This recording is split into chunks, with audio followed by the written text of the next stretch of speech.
આમ જો આપણા નવા મકાન નો પ્લાન આવી ગયો, હું તને સમજાવું વહેલા આખો પ્લાન. અરે વાહ, સમજા. આમ જો આપણે ઘરમાં ઘૂસવી જ ને મહેમાન આવે કો તો બે બાજુ સામા ફળિયામાં એક એક લેટ્રિન. પણ બે એકની શું જરૂર છે? અરે વિધિ, મહેમાન આવ્યા હોય તો બિચારાને પ્રેશર આવ્યું હોય તો અંદર લગીને ધક્કો નહીં, ત્યાં સામું જ મળી જાય. ઓલું બિચારાને ઝાડા બાડા થઈ ગયા હોય ફૂલ પ્રેશર હોય તો આપડી સામે અંદર ન ફૂગી શકે ને આબરૂ જાય. એમ કરતા નૈયાને સુવિધા મળી જાય. અને પછી આપણે આવશે હોલ, અને હોલમાં ચારેય ખૂણે એક એક લેટ્રિક બનાવવાનું.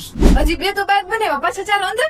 હોલમાં બધા બેઠા હોય અને 4 જણાને એકા જવું હોય તો ચારેય ખૂણે જઈ શકે ને એ બધાએ. અને મારી વાત સાંભળ, કિચનમાં તને અટેચ લેટ્રિન બનાવવાનું છે. અરે કઈ કિચનમાં થોડા લેટ્રિન હોય.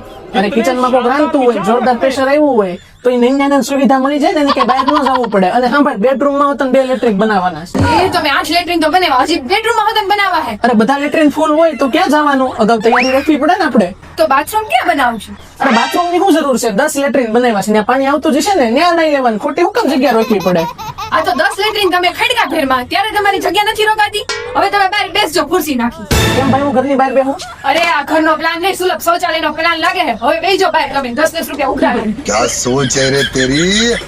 એક ટોયલેટ ટેરેસ ઉપર બનાવી નાખું.